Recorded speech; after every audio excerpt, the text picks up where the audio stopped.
नमस्कार, मैं Ashok Shukla. Jewel trends में आपका स्वागत है। इस वक्त जो है पूरे देश जो है कोरोना जो महामारी थी उससे अब धीरे धीरे उबर रहा है।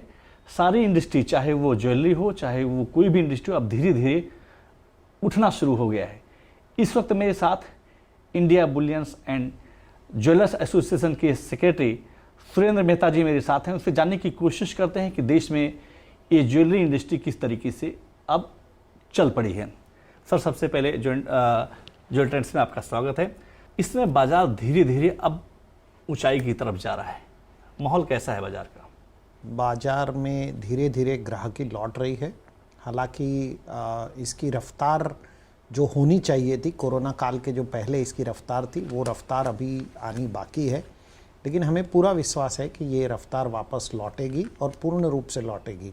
आपके पास मेंबर्स की संख्या कितनी है और इस कोरोना काल के बाद आप उनको किस तरीके से उनको स्टैंड करने में किस तरीके से मदद कर रहे हैं? देखिए, हमारा जो एसोसिएशन है इसको 102 साल पूरे हो चुके हैं और ये देश का एकमात्र ऐसा एसोसिएशन है जिसमें सबसे ज़्यादा मेंबर है। हमारे पास मेंबरों की संख्या 22,000 से ज़्यादा जो ज्वेलर्स हैं, बुलियन डीलर्स हैं, वो हमारे मेंबर्स हैं। सर, आमतौर पर ये देखा जाता है कि ज्वेलरी मार्केट में आप लोगों को इंटरनेशनल मार्केट से काफ़ी कंपटीशन मिलता है।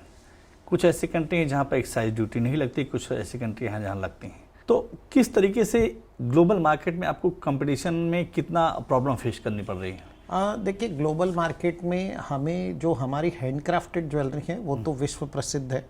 हमारी जो मशीन मेड ज्वेलरी है उसका हमें कंपटीशन रहता है, क्योंकि मलेशिया के और सिंगापुर में बहुत ही अच्छी क्वालिटी की मशीन चेन्स और दूसरे जो आभूषण हैं जो मशीन से बनाए जाते हैं वो मिलते हैं। लेकिन हमारी जो हैंडक्राफ्टेड ज्वेलरी है, जो हमारे पास यहाँ पे स्किल है, ख़ास तौर पे जो बंगाली कारीगरों की जो स्किल है, या महाराष्ट्र के कारीगरों की स्किल है, या राजकोट के कारीगरों की जो स्किल है, जो वो ज्वेलरी बनाते हैं, या दूर दराज के क्षेत्र में जाएं तो इवन आसाम जैसे क्षेत्रों में जिस प्रकार की ज्वेलरी बनती है वो ज्वेलरी पूरे वर्ल्ड में कहीं पर नहीं बनती है।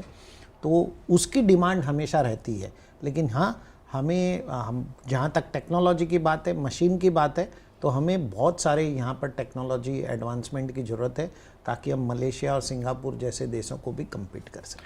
सर, खास करके जो IBJ है इसका विस्तार के बारे, एक्सटेंशन के बारे में जानना चाहेंगे। देखिए, 102 साल से आपको जैसे पता ही है, हम लोग सरकार को भी सोने के रेट हिंदुस्तान में सिर्फ IBJ प्रोवाइड करता है। हमारे रेट पे सोवरिन गोल्ड बॉन्ड वगैरह का भी प्राइसिंग डिसाइड होता है। बैंकों से जो लोन मिलता है वो IBJ के रेट से मिलता है। यदि कोई भी ऑक्शन ज्वेलरी होती है या कहीं पर कोई GST या इनकम टैक्स की कोई सर्चेज भी होती है तो IBJ के रेट इस्तेमाल किए जाते हैं। हमने अब फ़िलहाल आपको मुझे बताते हुए बड़ी खुशी हो रही है कि इस लॉकडाउन पीरियड में हमने इतना बड़ा काम कर दिया देश के लिए। पहले जो कमोडिटी एक्सचेंज होते थे उसमें सिर्फ इंपोर्ट किया हुआ ही सोना आप ट्रेड कर सकते थे। लेकिन इस लॉकडाउन पीरियड में हमने सेबी से बात की, हमने एक्सचेंजों से बात की और अब इंडिया में रिफाइंड किया हुआ सोना भी आप एक्सचेंज के ऊपर ट्रेड कर सकते हैं। ये बहुत बड़ी उपलब्धि है। क्या आपको लगता है कि जो ट्रेंड्स ने जो इस तरीके का एग्जीबिशन आयोजित करता आ रहा है, इसमें जो यंग जनरेशन जिसको नहीं मालूम है, अगर क्योंकि वो एक ऐसा प्लेटफॉर्म है कि जहाँ से आदमी उछल सकता है, ऊपर जा सकता है, तो ऐसे नवयुवकों को क्या सलाह देना चाहेंगे कि इस तरीके के एग्जीबिशन में भाग लें? देखिए, मेरा ये स्पष्ट मानना है कि बिज़नेस अब बिज़नेस से ज़्यादा नेटवर्किंग हो गया है। तो जब तक आप नेटवर्किंग एस्टैब्लिश नहीं करेंगे, और ज्वेलरी इंडस्ट्री ऐसी है कि आपको networking day to day basis पे रखना पड़ता है। आपके व्यापारियों के साथ आप नेटवर्किंग रखिए, आपके कस्टमर के साथ आप नेटवर्किंग रखिए, और ये तालमेल यदि आप नहीं रखते हैं तो आप आउटडेटेड हो जाएंगे। तो जैसा कि सुरेंद्र मेहता साहब का साफ कहना है कि ज्वेल ट्रेंड जो B2B एग्जीबिशन का आयोजन करता है, क्योंकि कोई भी बिजनेस हो जब तक उसमें नेटवर्किंग नहीं होगी तब तक उस बिजनेस का विस्तार नहीं हो पाता है।